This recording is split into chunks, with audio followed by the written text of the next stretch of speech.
Hi everyone. তো পরশু দিন আর্লি মর্নিং আমার ওটি, আর আমি ভর্তি হচ্ছে গিয়ে নেওটিয়া, ভাগীরথী নেওটিয়া। আর আমার লাস্ট সি সেকশন ওখানেই হয়েছিল, তাই মোটামুটি আমার আইডিয়া আছে যে হসপিটাল ব্যাগে কী কী ক্যারি করতে হবে আর কী কী না। তাই চলো আমি দেখিয়ে দিই যে আমি আমার হসপিটাল ব্যাগে কী মিনিমাম জিনিসপত্র নিয়েছি, কারণ ওখান থেকে মোটামুটি সব কিছুই প্রোভাইড করে বাচ্চার জন্য আর মায়ের জন্য, তাই তেমন কিছু এক্সেস নিতে হয় না।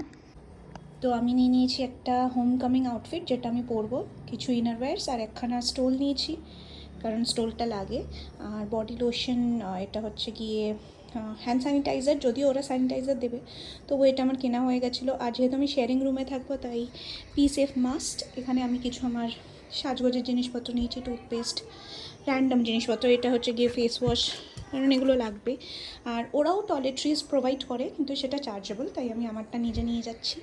আর নিয়ে নিয়েছি পিরিয়ড প্যান্টিস, খুব খুব খুব আমার কাজে লেগেছিলো লাস্ট টাইম, তো এবারও এবার এটাই নিয়েছি। আর যা যা ডকুমেন্টস আছে, যা যা প্রেসক্রিপশনস আছে, রিপোর্টস আছে, সব এক জায়গায় করে নিয়েছি। আর নিয়েছি টাওয়েল, একটা কোম আর একটা আয়না। আর এগুলো ছাড়াও যেটা লাগবে সেটা হচ্ছে গিয়ে বেবির হোম কামিং আউটফিট, আর বেবির একটা র্যাপার বা নেস্ট যেটাই হয়, সেটা আমার হাজব্যান্ড যেদিন ডিসচার্জ হবে সেদিন নিয়ে যাবে, তো সেইটা আমি এখন এখান থেকে নিয়ে যাচ্ছি না। So that's all, by.